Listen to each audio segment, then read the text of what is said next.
Good evening, ladies and gentlemen.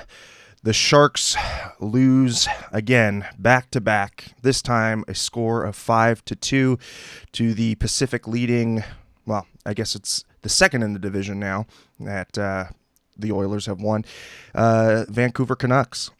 So the Sharks failed to mount a back-to-back strong performances, and we're left with more questions than answers at this time. I am joined by AJ Strong. AJ, how are you doing this evening?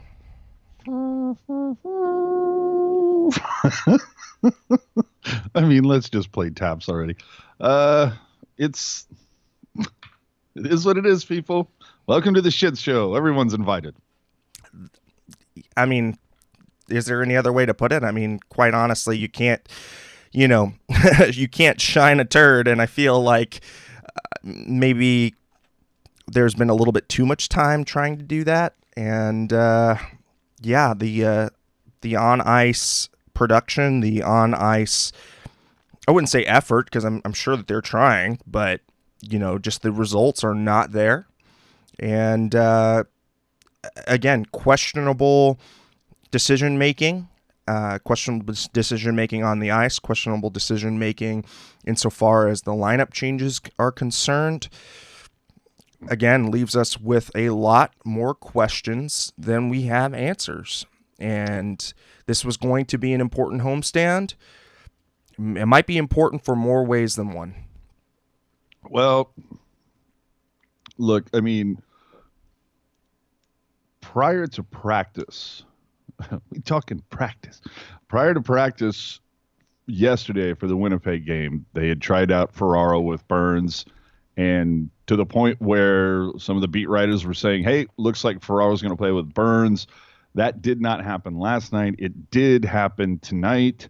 At one point, Ferraro playing a forward position on the power play, and I tweeted it out. At this point, I'm surprised we haven't seen EK65 centering Burns and Ferraro while Couture and Jumbo play defense, because literally DeBoer has tried just about every other goddamn combination, and the safe isn't opening.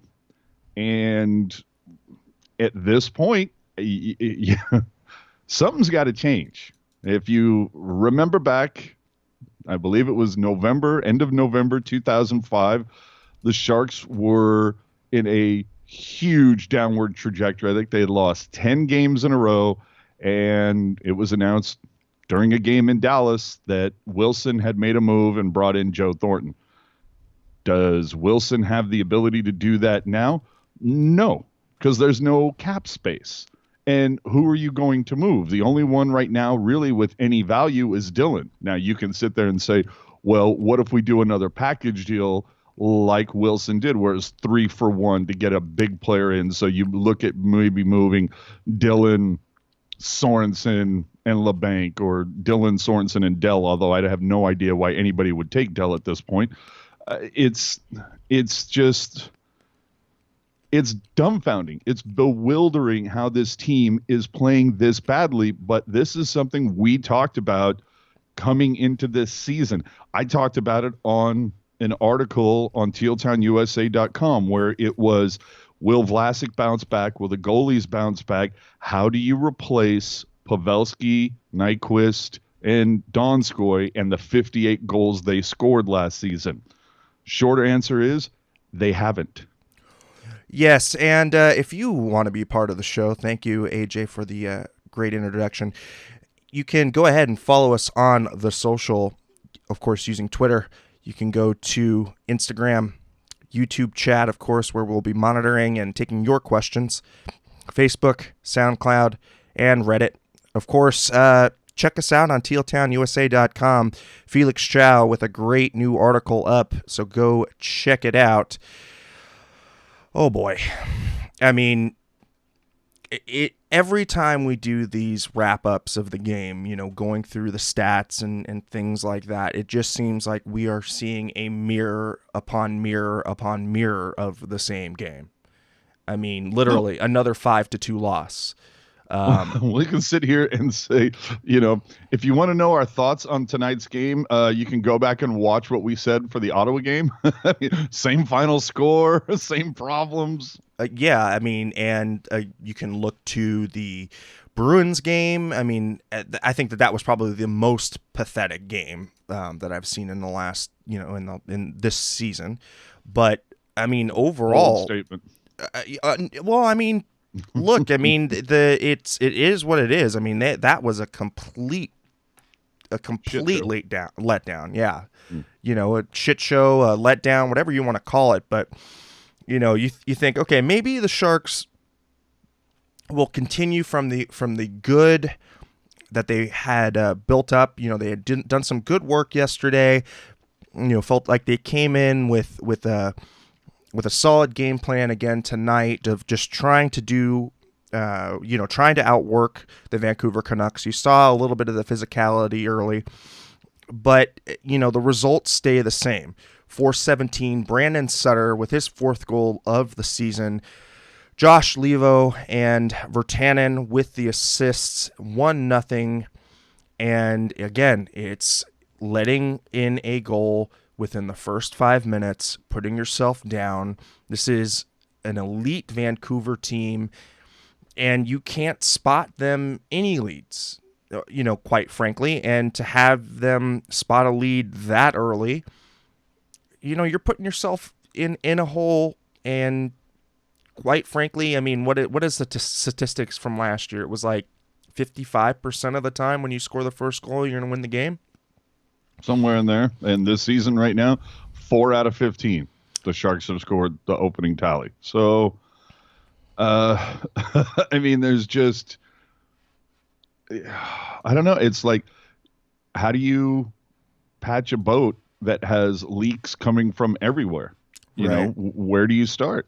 And at this point, you can sit there and go, okay, let's look at the goalies. Jones and Dell are not stopping shots that some of which should be stopped. Now, of course, there are some that they're just, Patrick Waugh and Marty Brodeur on their best day aren't stopping some of these shots, but there have been some shots that were completely stoppable.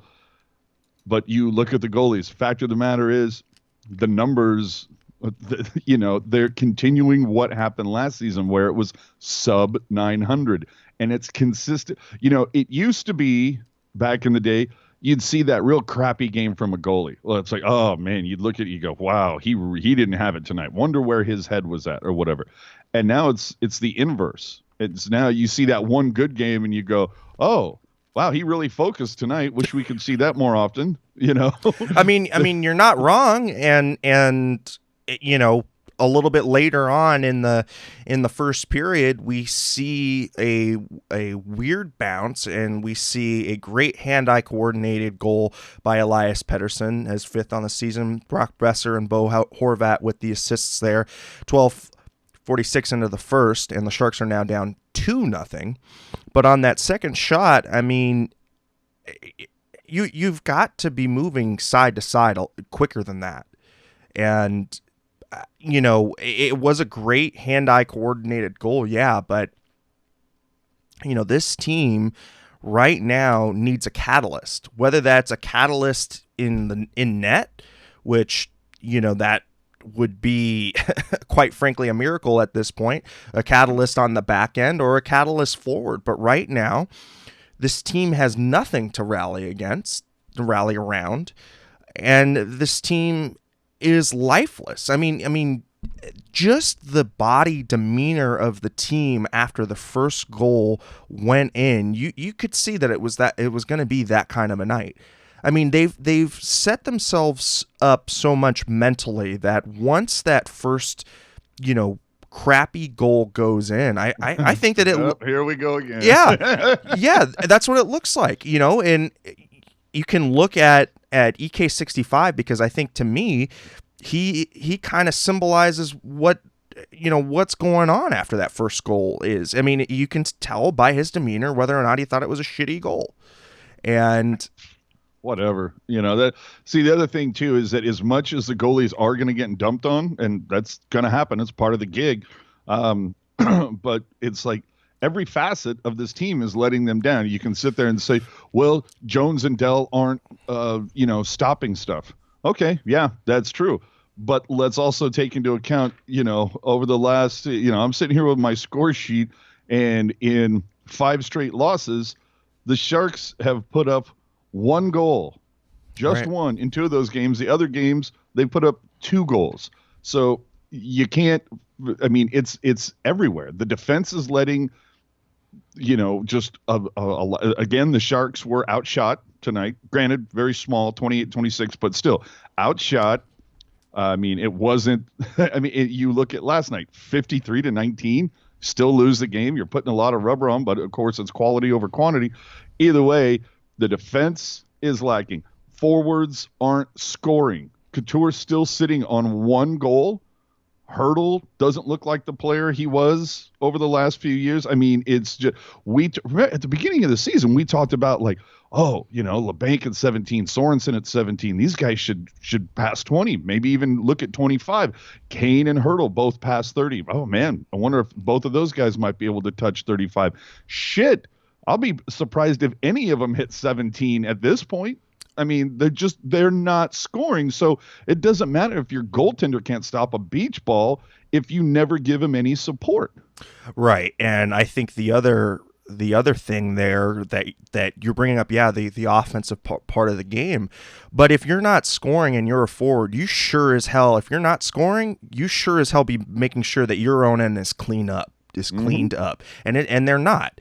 I still see forwards cheating high in the zone, looking for the stretch pass, looking to create that those 2-on-1s or 3-on-2s, whatever, the odd man situation, and they're not coming back down into the zone helping out their defensemen. I mean, we saw it tonight. I mean, Brent Burns getting caught in his own zone and giving up the puck. EK65 getting caught in his own zone. He had no outlets, so he passes it right into the slot, and the Canucks get a shot on goal. I mean, it's those continually making bad plays within their own zone. It seems like whatever system that they have in their own defensive zone, they're not following it. Because it's just, it doesn't look like there's any kind of system out there, to be quite honest. And AJ, I mean, the thing that really got them through last season, and when we saw the market improvement happen, was the play through the neutral zone. The clean plays through the neutral zone, either having a defenseman lug the puck through the neutral zone or making those crisp 1-2 passes. We haven't seen that. The passing has not been executed to nearly the level that it should be at this point in the season. Well, I mean, in all, you look at all the turnovers in the neutral zone as well, but it looks like just guys, everybody on this team has the yips right now. Like they're afraid to hold the puck for any longer than absolutely necessary. Afraid to shoot it. Yeah, tonight LeBanc had an opportunity to shoot. He passes. Whether it was tonight or last night, like Dylan had an opportunity, he passes. And so it's like, what happened to the shoot first mentality? And, to paraphrase Jack Nicholson from the Batman movie, this team needs an enema. Like just this entire team needs the shit flushed out, because holy hell, is there a lot of it? And again, it's where do you start? Now, does Wilson decide to, say, okay, well, I see PDB trying all these combinations. None of them work. Do I need to make some sort of a move? Do we need to make it's honestly, who are you going to move? Dylan is really the only piece that's going to get you anything of value. And right now, with the way the defense is playing, do you really get rid of like your best defensive defenseman right now? Since that's the only one that will bring in anything of value, because who's going to take Vlasic in that bloated contract right now? Right. Not to mention he's got a no move, but that's one of the few things that you have. Or it's, do you just keep calling guys up from the CUDA to see if somebody can stick, whether it's Bergman, your Tynkin is not doing well down at the CUDA right now. We talked with Nick Nolenberger earlier in the week from the CUDA, and he was pointing that out. Chmielewski, not doing that great. I think he's like a struggling. -10. Yeah. And so he's not having a good time. Bergman has looked well. Kelman, I know that's not the right pronunciation, Lacey, so don't, burn me an effigy, but you got a couple guys that are doing all right. But of course, the biggest standout is you have Cornosh, who has 2 shutouts in 5 games, is like a 1.88 with like a 9.28 goal, save percentage. And that, to me, like that, it makes me wonder, like, if you can't make a trade because you got no cap space, you can't make any type of a deal, and what you have isn't working, like that literally might be like your only out at this point. At the very least, it tells the fan base, hey, we're trying. Yeah. Well, and you bring up such a great point with the actual situation you're in, right? Because there's not enough money to make, wheeling and dealing moves. And also, to another point, with regards to the defense, I'll give you one better. I think that the best defenseman that has played on the defense right now, Mario Ferraro, the guy making the least amount of money, is showing up a $13.5 million defenseman. 11.5. 11.5. Thank God it's not 13.5, but $11.5 million defenseman. He's consistently the only player I see rush to the puck every single time it's in his zone. He's the only one that puts maximum effort every shift he's got. And that's ridiculous with the amount of star power you have on that back end to not be playing at an elite level. I mean, this is what the team is based on, for Christ's sake. I mean, it's disproportionately more money spent on the blue line. You gambled on the fact that, okay, I'm going to generate more offense from the blue line, so therefore I'm going to place my eggs in that basket, and the blue line is the worst part of the team, besides goaltending. It's ridiculous, and it leads me to believe that either the defensemen just don't care about the assignments that they're given, or that Bob Bugner might not be the right coach for an EK65. He might be okay for Brent Burns, but certainly not getting through to them. I mean, AJ, you're absolutely right. This is not only a structural issue, but it's also an accountability issue, I think, as well. Well, yeah, absolutely. I keep hearing from people. It's like EK6. And now when I say hearing from people, I'm not only am I talking fans, we saw earlier in the week, the guys on TSN absolutely unloading on EK65. It's like Mad Dog or whatever, right? Something Dog. Whatever, but I mean, these are they have a TV show in Canada talking about hockey. They must know a little bit about what's going on, but they absolutely unload on them. You listen to Boomer on The Point on NHL on Sirius, and they're just saying, God, when you're a fan watching a Sharks game, you must just be like on the edge of your seat. And it's whether you're a fan of either the Sharks or whoever they're playing, because you have no idea what Erik Karlsson's going to do. He'll either torch you or, torch the opposing team, or he'll completely, torch his own team by playing lazy or just unmotivated or whatever you want to call it. It's, Yeah, I mean, and to make matters worse, they used a screenshot of Erik Karlsson laying on the ice. Laying on the ice, and he's on there for at least a minute. Who knows what the hell he's doing?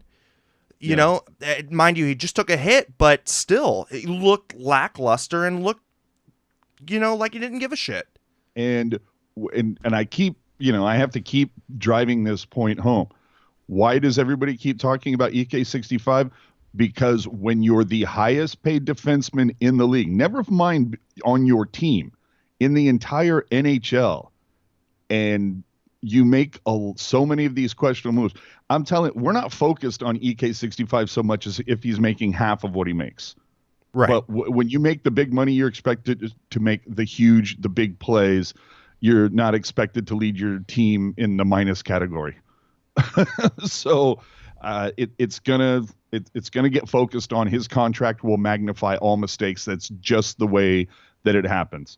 I Now, mean, he was heralded as like the second coming of, I don't know, no, dude, everybody pointed at this and used like Pronger and Niedermeyer with the Ducks as kind of like what they were pointing at, like these two stud badasses on defense, and like Vlasic was just going to be the awesome gravy on this, on this dish. And instead, and how many times do we hear about it? It's like, oh my God, can you imagine? It's like, no matter what, your defensive pair out there is going to either have Burns or Karlsson or Vlasic, no matter what the situation. And these guys are so great and so awesome or whatever. And what has happened? And I go back to the one thing that, that I had said is maybe, Erik Karlsson is a great player. Maybe he's just not a great player for the Sharks. And Jerk has brought it up as well, is that, maybe it's a case of, you already have a Brent Burns. Did you need another one? I mean, I was in that camp. I mean, you can have one defensive liability and cover for it, but can you have two of nearly the same kind? I don't know. I don't know the answer to that, is? And currently they don't have the answer to it. Sorry. Radim Shimmick's going to be back on Tuesday versus Chicago, and it's going to fix everything. Take my word for it. No, because I mean, Shimmick will play tomorrow, 3:00. For those of you unaware, the Barracuda play, what is it, the Roadrunners, I believe? Yes, play the Roadrunners. And they're a pretty decent team in the AHL. Unfortunately, the Barracuda lost yesterday in the shootout to Stockton, who is killing it right now in the A. But that should be a good game to watch. It's puzzling that Shimmick did not play at all yesterday, either for the CUDA or the Sharks. But and let's be honest, there's almost a part of me that doesn't want Shimmick to play tomorrow for the CUDA because I'm afraid there might be some quirky injury thing and then it gets delayed even further. Right. But I would bet that Shimmick will be back when Chicago is here. But now the thing is, we know that PDB has that predilection for righty-lefty matchups. Who sits? Because he's a righty, Shimmick's a lefty. Who, are you gonna feel comfortable putting Shimmick and Ferraro together? Don't know. So chances are you put Shimmick back with Burns. But then again, if he's with Burns, he's going to be getting a lot of minutes. Do you want to put that on a guy that's just coming back? I mean, there's a lot of ingredients that go into this recipe. It's you got to figure out how comfortable he is. I'm just saying, it's like, there's no easy answer to this, right? And there's no right way to handle such a catastrophic injury.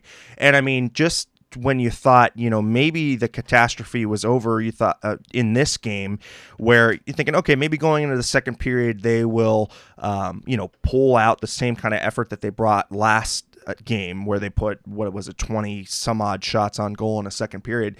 Instead, in the first 45 seconds, Jake Virtanen with the Jets just completely burns the defense and makes them look silly, drives to the front of the net, gets a shot on goal that may or may not have crossed the goal line at this point.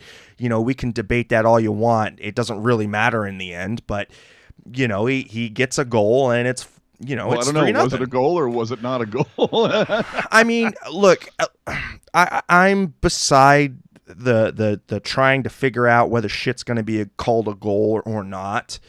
We've seen a Kevin LeBanc stick in the crease and thought, okay, he's trying to poke at that. He has every right to, and it get called back for goaltender interference.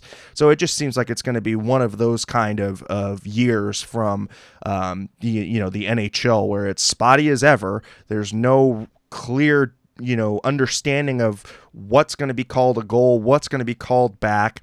We see barely any evidence to suggest that it was a goal. But then again, there wasn't enough evidence to maybe overturn what was called on the ice. We'll never know. I don't know if they called it a confirmation or they upheld the call on the ruling on the ice. But either way, go back to what I had said was that, I'll complain about that when the Sharks have a lead and that has something to do with it. Right. And another thing that we need to discuss as well is the fact that Meyer basically got demoted tonight, seeing time with the fourth line. That's one way you call out. And I saw somebody in the chat mentioning that they don't have a lot of faith in Couture's leadership. I mean, I can see it from one aspect. If you look at it strictly from look, the guy is not he's not producing points wise, but on the other end of it, you do see Couture, insanely honest in post-game comments and calling out guys when it needs to happen. I mean, he's doing what he can to try to hold this group accountable.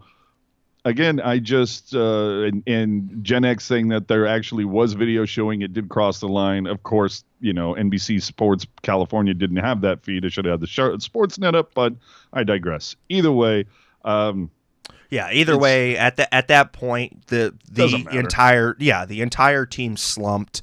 They basically given up on that game, and then 5 minutes 11 seconds into the second period, Adam Gaudette, there we go, with his second on the season, Bo Horvat and Stetcher with the assists there. 4-0 Vancouver.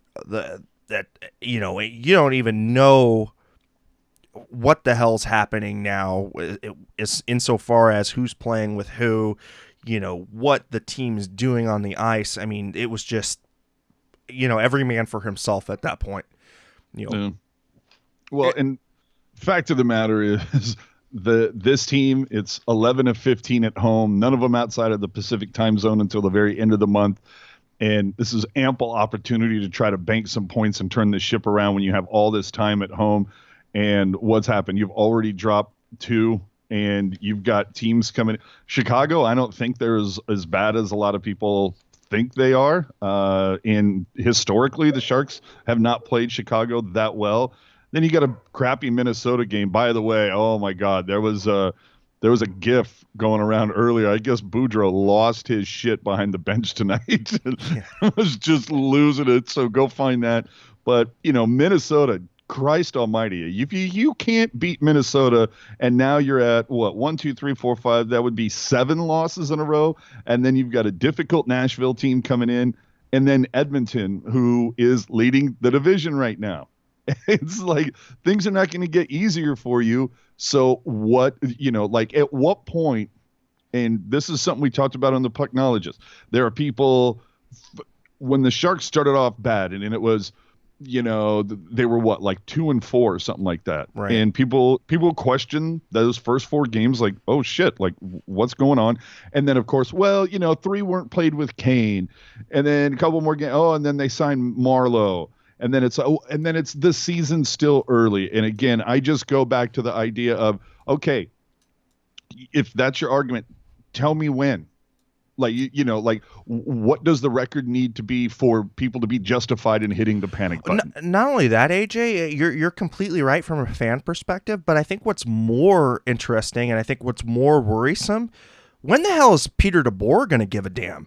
He said basically, I'm not worried about it. We're going through a slump. Well, you sure as hell better be worried about it. Yeah, but he's, that's the face you put on to the media. What he's saying in the dressing room is probably something completely different. But you're going to put that face. It's you can't come out to the media. I mean, I get what you're saying, but there's no way in hell you can come out to the media. He has said a couple things like, look, it's embarrassing. They look soft. I mean, he has used a couple key words. If I remember correctly, he did that. Whether it was, I'm trying to remember if it was him or it was McClellan, but one of them. No one, these are badasses. None of them want to hear the word soft ever. So that is kind of a calling out. But again, it just, you look at it and it's like something needs to change. What are your options? It's literally fire the coach. And then who do you replace him with? Is it Boogie? Do you find somebody else? That's one thing. It's bring in Cornosh. Do you want to do that? I can't imagine they do. And, you want to get him more time with the CUDA, get him as many starts as possible. And I know that they're high on him. I mean, he went to the AHL All-Star game last season. That's, a key guy that they're that they want. You don't want to bring him in and just throw him to the wolves right now, but at least it's one option. Again, you're going to get back Shimmick, I would imagine, in the next game or two. Although, again, it's like, well, okay, so we can patch one small leak with Shimmick, I suppose, but what about Shimmick is not going to be the guy who solves the fact that haven't scored more than, or you've only scored more than one goal twice in your last 4 games or 5 games, whatever it is. Yeah, 5 games. Right, You right. know? And to all 86 of you watching, if you have not already subscribed, please go ahead and hit that subscribe button. It's down in the corner. We've just put up the little graphic there for you, but we really appreciate it. We are here doing this after every game and breaking them down, whether they're crappy or whether they're good. And right now, yeah, it's hypercritical At what point time. does Hasso fly out from Germany is what we're saying. Yeah, at this point, right? I mean, boy, it's just not great. And going into that third period, just to get this out of the way, and we can really kind of talk a little bit more about the structural stuff. Marc-Edouard Vlasic scores a shorthanded goal with a beauty of a pass from Barclay Goodrow, which, by the way, probably another one of those that you can put in the category is bring it every night, Barclay Goodrow. Goodrow and Burns would get the assists on Marc-Edouard Vlasic's goal. But then Elias Pettersson comes back with his 6th on the season. Miller and Besser with the assists. It's 5-1. That came at 12:23 in the third. And then garbage time goal by Evander Kane, his 8th on the season. Labanc and Karlsson with the assists. And that puts to bed this game. Again, the Sharks lose it 5-2, and really not showing very many signs of life. Don't let the score fool you. It was not even close. Yeah. And another thing that we haven't even talked about as well, and of course, why would we at this point? But it was mentioned last night and tonight, a lot of fans dressed up as empty seats these last 2 games for the Sharks. Oh, I mean, and with the way that they're playing, do they deserve to have the fans coming in? No, I feel you, but I'm just saying it's like when you're a team and it's like you're getting your ass kicked, and then you come out and you see it's like, wow, I keep on seeing more and more empty seats out there. It's just one more, brick or, one more log on the fire that just burns in Wilson's office that something needs to change.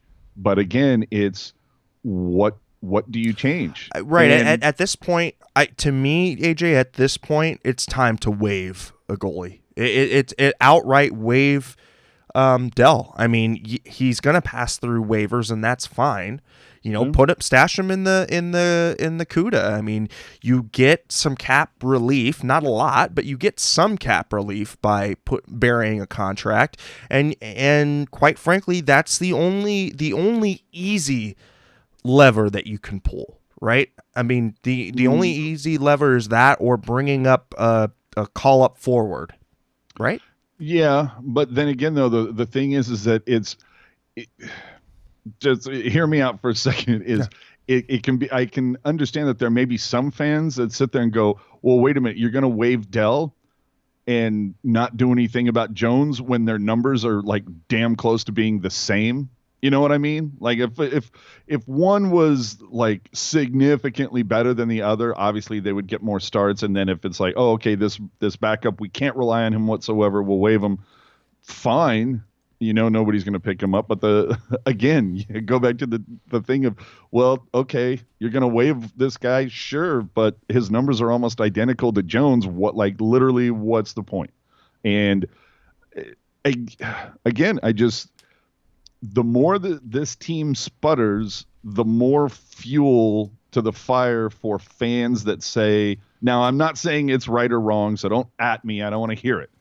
But there is a group of fans that were, they wanted to keep Pavelski and Donskoy and Nyquist, or they wanted to keep one or two of those 3.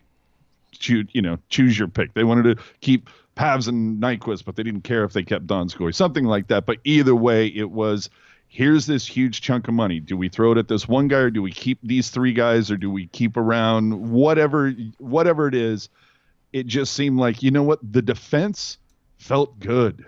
You know, you have Shimmick and Burns, and if you have, say, Vlasic and who's the other? Well, Heed. Okay, yeah, not a great analogy, but Ferraro is looking good.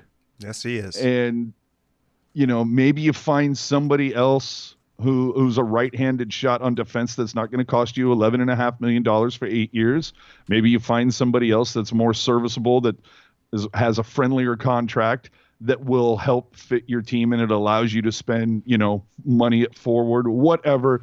It just feels like, excuse me, and we talked about this before, is Wilson so many times has doubled down and hit blackjack. And this is the one time that he just might have crapped out with this dude. Like, this might be the decision where he goes, you know, missed it on that one. You know, it's like nailed the Thornton, nailed Boyle, nailed Burns, you know, nailed a lot of these, you know, ones that he brought in. This one just, you know what, missed the point on this one and crapped out. I mean, as of right now, AJ, you're not wrong. I mean, in so far as... Can you teach that saying to my wife? No, I'm kidding. I mean, what? We're 15 games into the season, and you're not wrong. I mean, you know, the criticism that has been levied upon this team is warranted. You know, we've got some post-game comments right now coming for Couture talking about swagger. I really don't even care about swagger at this point. I'm cared about what the hell you're doing in your own zone. You know, it's fundamentals. It's not, you have to start from the fundamentals first before you can gain confidence, before you can even think about having swagger, right? Yeah. Hold on, let me address something in the chat here. Evan Escher saying Wilson did not nail Burns. Wait a Norris Trophy winner for a guy that's not in the league? Yeah, well, it's like, wait a minute. Okay, there were three pieces. Okay, you traded away Setaguchi, and we saw what happened with Setaguchi, unfortunately. Charlie Coyle, which, you know, is you know, solid second line guy. Occasionally, you know, will top once in a while. But if he was so great, why is he in Boston now? You know, and then a first round pick that Minnesota flushed down the toilet. Guy's never, you know, the guy that they took with it, I don't think he's sniffed a cup of coffee in the A, much less the NHL. So. And then in return, they got Brent Burns, who won a Norris, the first defenseman for the Sharks to ever win a Norris. It seems like Doug Wilson won that one. Yeah, I totally agree with you. And with the impact that Brent Burns has made, and you look at the impact that those players that were traded for him, that's a win. That's a sheer win. That's a almost a home run, you know, almost a grand slam kind of hit there to me. Yeah. The thing for Wilson that is getting me right now is the fact it used to be that he would hand out no moves and no trades like they were candy on Halloween, and now it's term. Yeah, his new drug of choice is term. Yeah, and it's like to me, it was like, God, you're backing yourself into a corner with all these no moves and no trades, and you're really limiting yourself. And now it's, okay, no, I'm going to die on this hill with Couture for 7 years and Kane for 7 years and Burns for 7 years and Vlasic for 7 years. Holy crap. And Jones for 6 years and EK for 8 years. And here's the fun thing about, you know how every time there's a big deal signed, whether it's Yossi or whether it's EK, it's like, well, some team would have given him that money. If it's not the Sharks, somebody else would have given him that money. And my whole thing is, let them. Like, you know, if they want to give him that money, that's fine. I'm okay with that. But I mean, if you're going to build around this guy, you better figure it out, and you better figure it out soon, because you're stuck with them for another 7 years after this. Right. And, you know, another interesting point there that you bring up, AJ, is the fact that there wasn't another right winger brought in.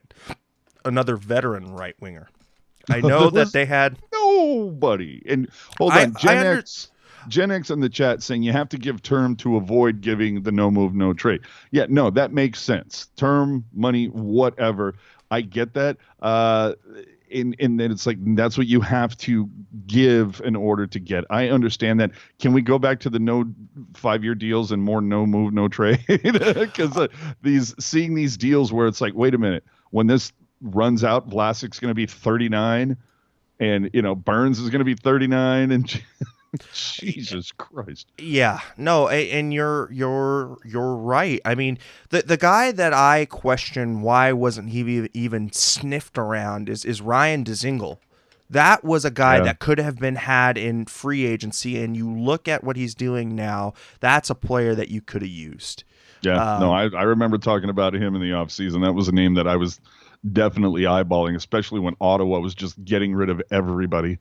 Right, and I'm going through now the contracts right now, and you look at the $2 million that Melker Karlsson's making. You're looking at the. I don't have a problem with Karlsson's contract. I mean, he's literally one of the only guys who is the pillar of consistency. He rarely Now, would I like him better at 1.2, 1.4? Sure, but the guy is the pillar of consistency. He solid penalty killer, plays defensively. I mean, he's incredibly aware on that. Yeah, he's not going to put up 15 goals. You're lucky if you're going to get 7 out of the guy, but that's not what he's counted for. He's counted on being that fourth line guy who's just not going to let a goal in while he's on the ice. And for the most part, he brings that. Is the contract a little on the high side? Perhaps. I'll grant you that. But I don't, Karlsson is not a guy that I have an issue with whatsoever right now. The fourth line, I don't have a problem with. Yeah.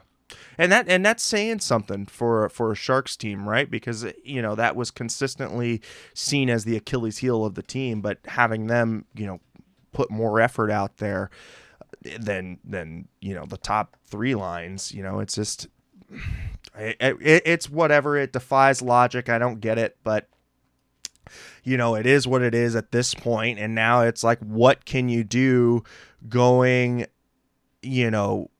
forward? I mean, and we've laid out the things that can happen from a managerial perspective, whether that be a bringing up a Cornash or waiving a Dell or inserting a Radim Shimmick here or tinkering with a player here and there. Another thing that we haven't talked about is some more direct messaging, i.e., let's see what Erik Karlsson looks like if you give him a big fat 15 on his time of ice instead of relying him at a 22. What if you start to really Hold on, who's going to take those minutes? It's not going to be Heed. Well, give it to Ferraro because he's making, he's doing everything else, for Christ's sake. I mean, I get what you're saying, but we know that PDB just loves those righty-lefty matchups, and unfortunately, you drive off a cliff after Burns and EK on the right side. Yeah, I agree, AJ. I understand the counterpoints to what you're saying, but again, this team it needs to be held accountable for its play. And you know what? The players who are giving a damn and putting consistent efforts out there need to be rewarded. And that, to me, is the most major failing of this staff. I would like to see. I mean, I love this point. And once this game was just like, okay, and we're done. Like I still think there was a sketch of hope when it was 3-0, but I think once it hit 4-0, once and the fact of the matter is, yet it's another game where the Sharks give up a goal in the first 5 minutes of the first period, and then also give up a goal in the first 5 minutes of the second period. But I think when it was 4-0, right then at that point, you still have 35 minutes left. That to me is at the point where you just kind of go, okay, you know what? F it. I'm going to wave the white flag a little bit here, and I'm just going to increase Gaudreau's time, Melker's time. I'm going to give the second staple some asses to the bench. Yeah. No, I'm totally down with that. Yeah, and again, a failing on the 20 minutes, absolutely. Yeah, again, a failing on the coaching staff, which is it's a head scratcher. It really is. Well, I mean, I think it's time for, I guess, the only redeeming quality about tonight's cast, your reach around. What are you thinking? Oh, Jesus Have the goddamn common courtesy to give him a reach around. Well, we do this we do this in the middle of every cast, and we go through the rest of the NHL. And we start off with the Oilers. And oh boy, do they continue to win and continue to look like Dave Tippett is actually doing something right up north. Because the Oilers win it 2-1, the final in OT. It is the McDavid Crosby mano y mano show, if you want to call it that. And no, I don't, dude. Draisaitl is killing me. And Draisaitl is the one who ends up being on top. You've got Cave and Draisaitl with the goals for Edmonton. Brian Dumoulin with the shorty for Pittsburgh. Oilers win 2-1. The Rangers beat the Predators 2-1. Rangers sitting right now at 5-5-1. Predators at 8-4-2. The Canadiens fall to the Stars, and look who's starting to finally feel it a little bit. The Stars are now 7-8-1 on the season. Canadiens 7-5-2. The Bruins beat up on the Senators just the way the Senators beat up on the Sharks. 5-2 is that score. The Islanders beat Buffalo 1-0. Red Wings get shut out by the Panthers 4-0. Maple Leafs beat the Flyers in a shootout. Kayla looks like she doesn't care about the Flyers. Neither do most. Devils beat the Hurricanes. That's an interesting score, 5-3. And boy, you talking about another team that's kind of down in the dumps right now, the New Jersey Devils. And you consider the amount of talent they brought in during the off season, and at least one of the Hugheses played tonight. Yeah, and it wouldn't surprise me if Taylor Hall is making his travel arrangements to go visit the league in the off season. Whatever. The Flames beat up on the Blue Jackets 3-0. Blues beat the Wild in overtime 4-3. Avalanche shut out by the Coyotes 3-0. Yeah. Who saw that coming? Who saw that coming, exactly. The Jets win again, beating the Golden Knights 4-3 in overtime. Thank you, Jets, for nothing, because you gave Golden Knights a point. Yeah, but hold on. Let's talk about that for a hot second. It was reported today, I believe, that Fleury might miss a little bit of time. This is a, pardon the expression, golden opportunity for some teams to beat up on the Knights, because Subban is not, the most proven guy, and I forget the name of the emergency call up that they've had to play backup. But boy, if Fleury misses any, if he misses, say, the next 2-3 weeks, this is the time for other teams to take advantage of that, because the Golden Knights don't have the best defense in the league by any stretch of the imagination. It's just that their top 9 are scary as hell and probably the best in the West. So this is, that's a team that's going to win shootouts. And when I say shootouts, I don't mean like a game that ends in the shootout. I'm talking about they're going to win games 6-5 or 7-6 or something like that. So, ooh, boy, that would, if Fleury, we'll see what happens. I'm just saying, put a pin in that one. Keep an eye on it. See how much time Fleury misses. Right. And if there's any chance for the Sharks to try and turn the ship around, one, it's home cooking, but two, it's also you've got to capitalize when your opponents are at their weakest. But with that game, the Jets now crawl out of the hole that they dug themselves. They're now 8-7, so they're above the 500 mark. So what you're telling me is every team that started off bad has like started to right their ship, with the exception of the Kings and the Sharks.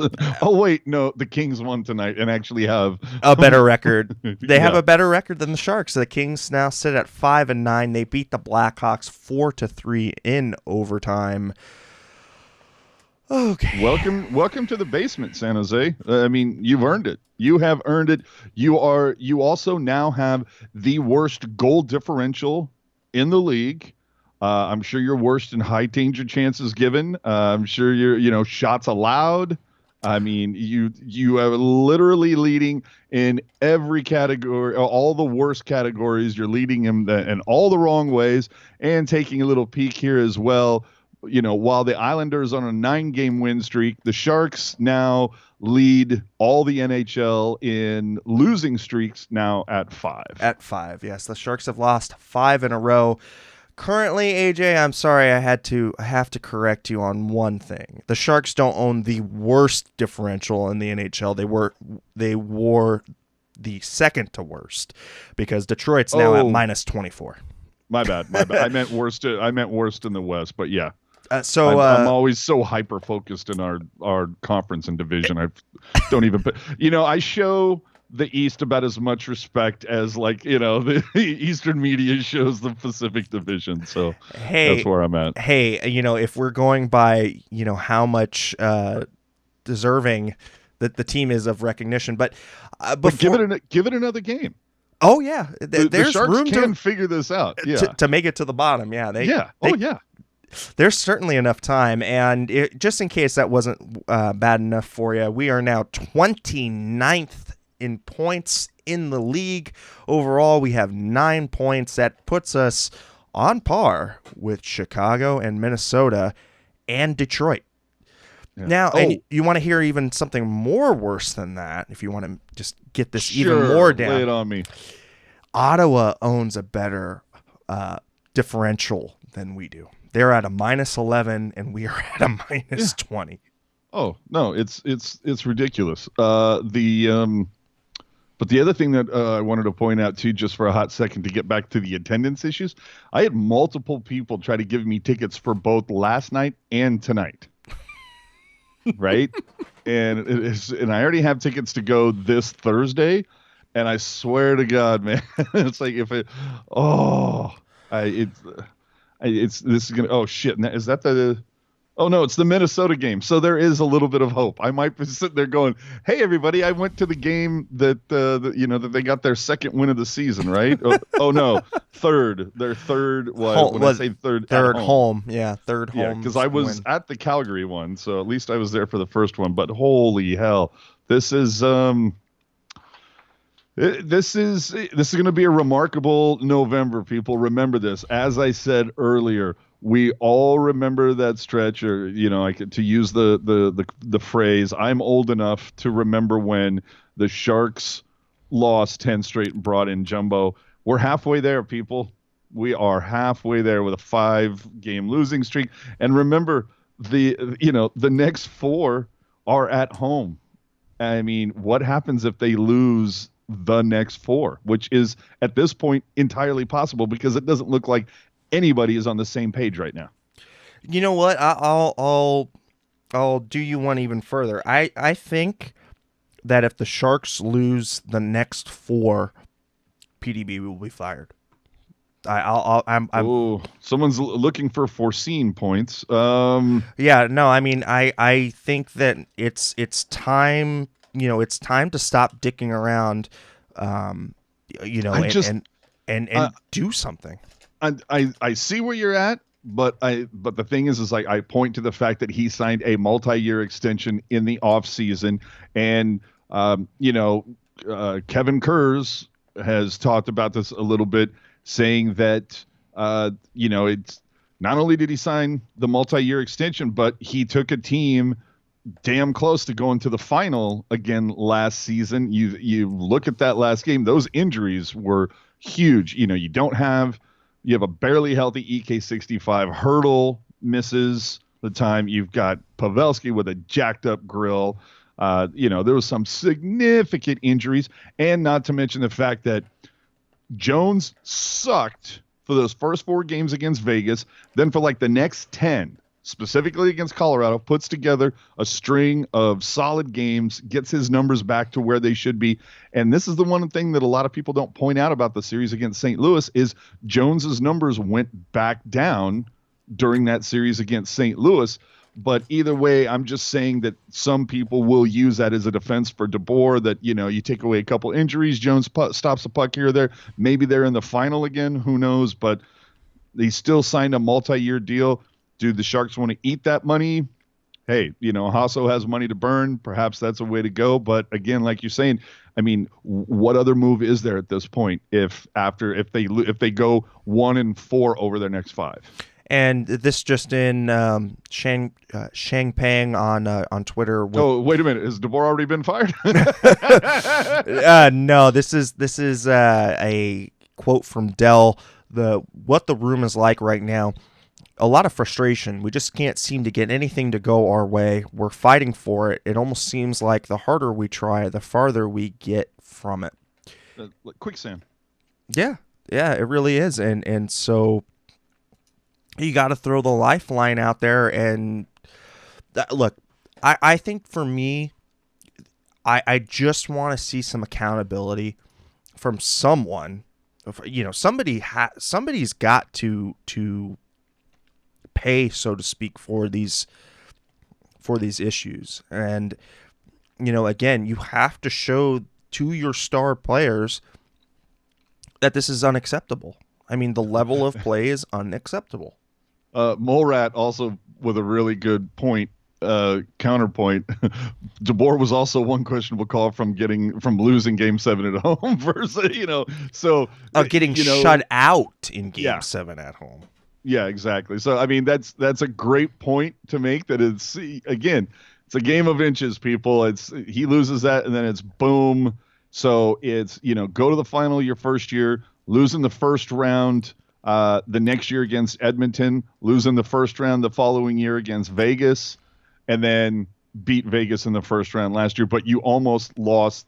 Wait a minute, hold on. Did they lose to Vegas? They lost to Vegas in the first round 2 years ago, right? 2 years ago was the first round, yeah. Yeah, okay, but it's losing the first round to Edmonton, losing the first round to Vegas, and damn near lost in the first round to Vegas again last season.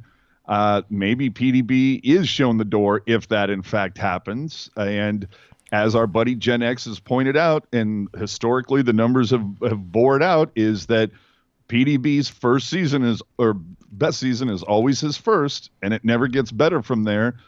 It does kind of make me wonder, just based on those historic numbers, and if you take into account what Molrat said, it makes you wonder, like, why did you give him a multi-year extension? Yeah. I because just Wilson's handing term to everybody. You get term, everybody gets term. It's almost like he's giving out term because he doesn't expect to be here when those extensions are looking bad. That sounds like a Chiarelli move. I mean, don't get me wrong. Wilson has had a level of consistent play from his teams. He knows when to work the phones. He knows he's got a good pulse on his locker room. Oh, wait a minute. Jared's saying the Sharks lost to Vegas in the second round 2 years ago. I'm trying to remember. Who the hell did they beat in the first round? It felt like it was the first round that they got knocked out. I'm pretty sure because it was the first round. Nope. They the puck guy pointing it out. No, remember they swept Anaheim in the first round. Oh yeah. That's why I'm forgetting it, because that series against Anaheim was like a blip, dude. that series went so damn fast. But thank you for bringing that up. I forgot about that. So anyway, he's lost in every round now with the Sharks. The final, the first round, then the second round, and last year the third round. You've lost at all rounds. All right, you've hit the trifecta. You've hit for the cycle, people.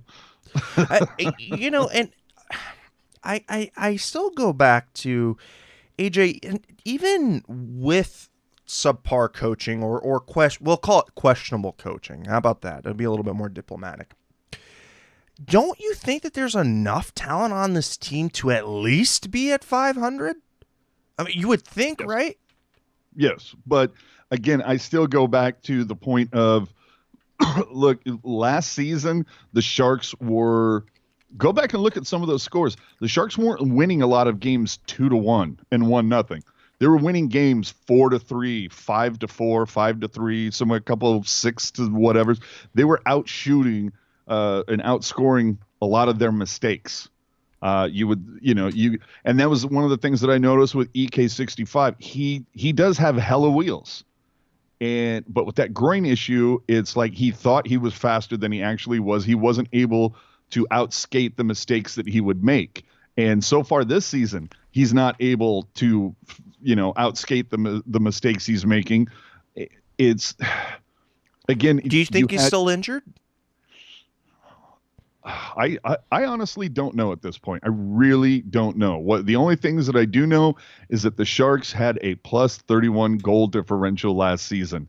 They let 58 goals walk out the door. They didn't. Did you think you were going to replace them with EK65 at the point or on the blue line? Did you think, how much offense did you really think was going to come from your blue line? And if you've got this, it's not like you signed the guy who's just an amazing shutdown guy. You signed a guy who's supposed to produce a lot of points. Right. But if you're not defending well, you're letting guys get behind you. You got goalies that are Swiss cheese right now. I don't know.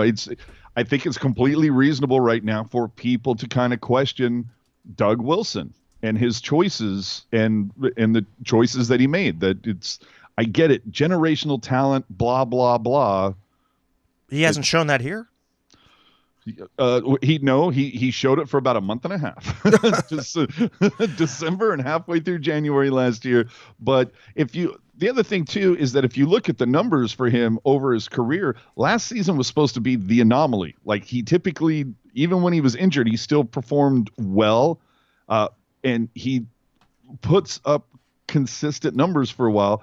But right now he's, it's not I would love to know what the point pace is. You know what I mean? Right. What were his last 3 years in Ottawa and what did those average? And where was he after 15 games point wise with Ottawa the last 3 years he was there and at least healthy? You know what I mean? It's and so are they the same or at least are they in the same ballpark? Then you can sit there and go, well, okay, there is consistency there. But it's if he's off the mark by 30%, then you're kind of going. And again, go back to the idea of DW just, this was the bet he made, and this might be the bet that he loses. Well, I mean, you saw what you got from the young core last year, but I'm going to kind of ask you here again, and this is part of the scoring woes of the Sharks. Where is Timo Meier? We talked about that earlier. It was the fact that Kane put up 30. Meier put up. Did Meier put up 30 last year? It kind of felt like he did. Did he? Let's take a look at Timo here. I believe that he did. I think it was 30. Kane, Meier, and Hurdle? Yes, 30 goals, 36 assists for 66 points. Yeah. Right now, Barclay Goodrow has more points than Timo Meier.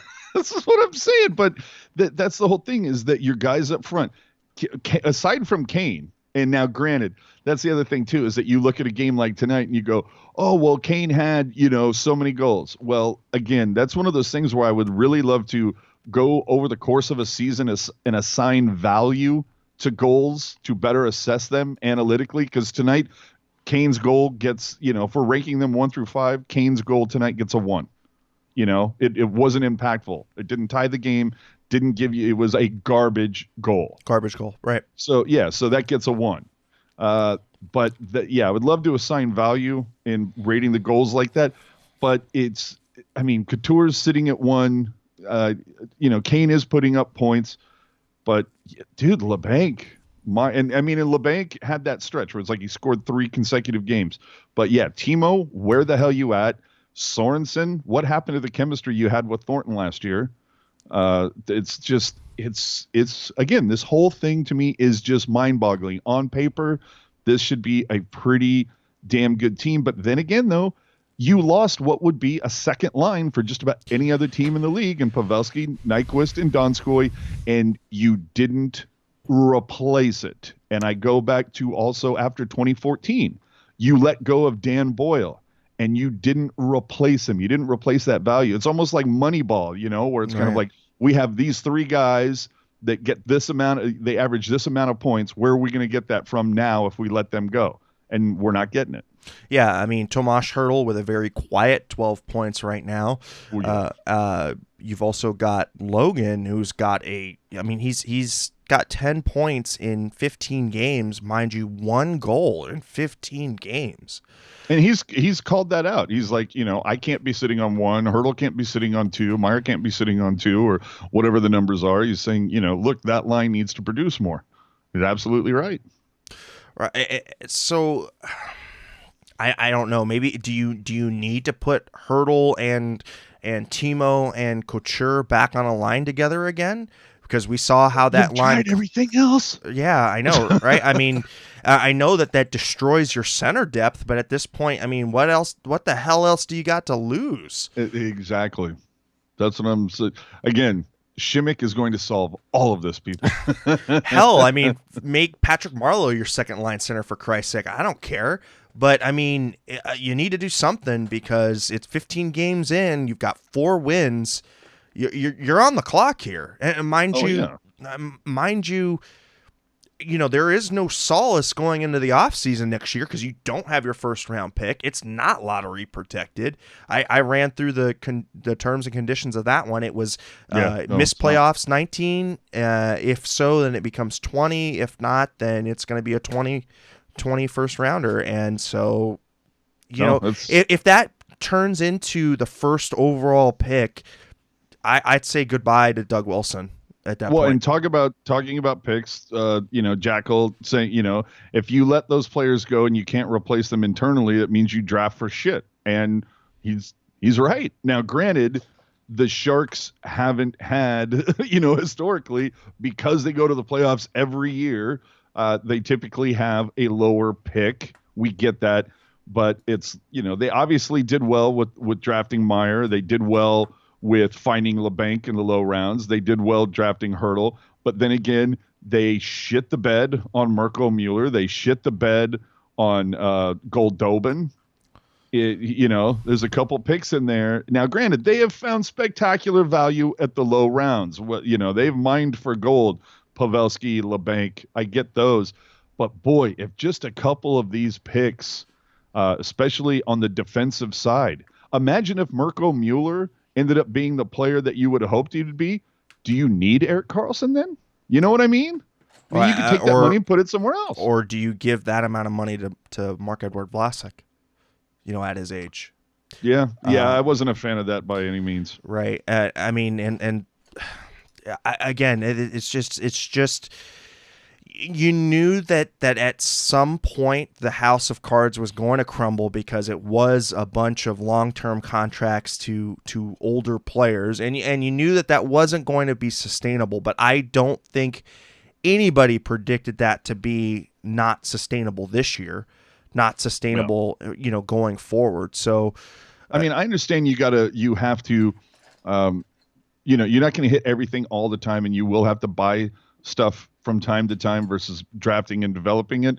But boy, could you imagine if it was similar to like the San Francisco Giants, where all of their infield, the homegrown infield, the homegrown infield, the pitching, whether it was Kane or Lincecum or Madbum, that whole group. But what happened? They had to pay for their outfielders. They couldn't draft and develop outfielders for shit for the longest time. But that's where they had to spend their money. But what got them through is that great drafting and developing that they did in the infield. How great would that have been? It's like, okay, yeah, we have to go and we have to buy a Boyle or a Burns or whatever, because we missed on, a lot of these defensive picks, whether it's, I don't want to get into a whole thing, but it's, look, let's name names for what they were. Doherty, Petrecki, William Wren. If any of those guys pan out, maybe it makes it that an EK65 isn't something that you actually need to go buy. So you're able to spend that money elsewhere. Oh, and here's a legitimate question for you, and I'm sure you can't answer it, but what the hell has Johan Hedberg done to continue warranting his job? Funny you should mention that because talked with Drew Remenda about that very thing on Halloween, and it's go and listen to what Remenda had to say about it. It's he said that Hedberg is a very good coach, and it's the little adjustments, it's slight adjustments that even when your shoulder comes down, a different way that you have to just those. It's like a swing in baseball. One little thing can just throw you off, and so Hedberg obviously needs to figure that out between Jones and Dell. But again, it's a case of we all love Jones. That first year he was here, Stanley Cup, hello. Second year, thought he was very good. Third year, last year. Put it to you this way. Put it to you this way. Every year that Jones has been in the Sharks organization since the trade, his save percentage has gone down year over year over year over year. And the only exposure, the only goaltending coach exposure that he has gotten is Johan Hedberg. And we don't know what's going on, that maybe there's also some discussion between Hedberg and Nabokov as well. Right. So either way, though, the coaching staff in regards to the goaltending has not figured out Jones. He has continually declined as an asset since arriving from Los Angeles. You would think that should raise some alarm bells somewhere. And that's also another option that the Sharks have, is that they can literally bring up Nabby to work with them to do, to see what, remember, Nabokov comes from the school of Strelo. Strelo, exactly. That guy was a goalie factory. So and the Sharks were known throughout the league. They had pretty much the reputation that Nashville now has for goaltending, where it was any kind of goaltender you can pluck out of the Shark system, you better go get it, right? You turn Toskala into Logan. You get Kiprusoff and you turn him into Marc-Edouard Vlasic. You have an incredible career by Evgeny Nabokov. It was the goalie factory. Hell, Johan Hedberg came from the Warren Strelo school, right? And so, I ask you, who in the organization is looking at the statistical trends of the goaltending going down year over year over year? I don't know. You looking for a gig? Let's start emailing them the statistics. I'm quite sure they're looking at this, and that Doug Wilson, he's on the phones every day talking to people up until, he used to say every day for him is like deadline day. On the calls, talk. I'm sure he's doing that, but is what is it going to take? How many more losses? How much worse does this have to get until we see something? Now, again, you don't want to do something for the sake of doing something when it comes to movement, player movement, and whatnot. You don't want to just say, "Oh, okay, shit, somebody's going to give me something for Dylan. Might not be the most value, but I'm desperate." And the other teams are going to know that. So let me just move this. And then if it doesn't get any better, well, that was a huge mistake. So that's why I look at it. It's kind of like, you better just figure out, the answers in the room thing, whether it's do what you can with what you have, at least for right now. Maybe you bring up Kornosh. I'm not the biggest fan of that, but at least it's one thing that you haven't tried yet. It seems like you've tried everything else. Right. And just as how you're saying, okay, how many games does it take before we can be alarmist? How many games? Well, I'm asking now, what does the save percentage have to be before we become goalie alarmists? Well, Chris makes the point that it's not straight goals against and save percentage. It's also his numbers against low and medium danger chances, and they're scary as hell. And the Sharks are, like I said, leading the league in high danger chances allowed, shots allowed. It's insane. You would, at some point, I swear to God. Okay, for those of you who don't know, about 20 years ago, there was a big series between the Sharks and the Blues. And it was right when the internet was coming up and Chris Pronger was losing his mind. So some inventive people printed out this huge banner that just said bigwhinydefenseman.com. At this point, I think we should print out a big banner that just says naturalstattrick.com/Martin Jones. Right. Yeah. And hang that up in the background. Yeah. Well, I mean, it seems like, AJ, we've gone through the myriad of different things. Oh no, Anthony Sanchez, don't joke around like that with the Wilson gets Haley from New York. Yeah, that's always been the key for the Sharks. Oh wait, things aren't going right. Bring in Michael Haley. He'll fix everything. I mean, we've beaten this dead horse so many different times, and we appreciate all. We topped out at around 90 tonight, so we appreciate all 90 of you watching. I didn't see donations in the super chat, but that's fine. It's fine. You know, yeah, no, I'm kidding. You can't win them all. No. I wouldn't want to donate when the game is looking like this either. Oh, right. So, AJ, I mean, let's just get your final thoughts and where the people can find you going into the next week. My final thought: Spindrift makes an incredibly good sparkling water. These are really good. I mean, we're rolling out a new pucknologist with any luck tomorrow. Might have to debut Monday. Also planning on talking with Jamie Baker sometime in the next week to get his take on what's going on with this team. But I don't. You know, I don't have. I mean, I've offered all the answers that I can possibly think of at this point. Again, I just go. You know, I feel like I want to be that guy in the meme who's sitting at the table that it says, you know, prove me up. What is it? Like, tell me I'm wrong, or what? You know, there's a statement and then it says, tell me I'm wrong, or prove me I'm wrong, whatever it is. I want to be that guy right now that just says EK65 was a mistake. Tell me I'm wrong, you know, or whatever. I think I've been pretty consistent. I said it from initially, I never thought that they would get him to begin with. Then I never thought he was going to resign. And maybe that's just me. I don't know. There's just something, I got a vibe about this guy, and I was just never a fan. And until he, you know, is one of the key cogs to get this thing going in the right way, it's hard for me to root for the guy. I mean, I want him to prove me wrong so bad. I want him to win the next 3 Norris trophies. But I don't know. You look at all that, you look at that money, what you could have spent that money on elsewhere. Again, it's one of the things where it's just kind of like I can kind of see it from both sides. So don't at me. I don't want to hear all the EK65 defenders coming at me saying, oh, well, if Jones could stop a beach ball, then it wouldn't be EK's fault. It still comes down to the fact that EK is leading to a lot of high danger chances. He's a turnover machine, and I'm not the only one saying this. So at other people first before you come at me. Where can they at you?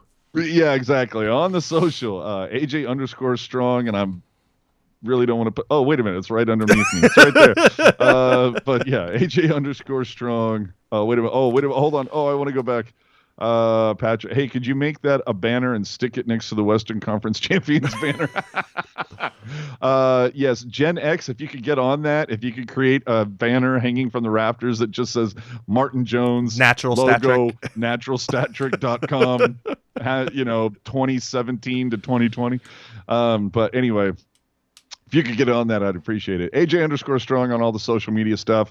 And that will, that's it for me. Again, look for a new pucknologist.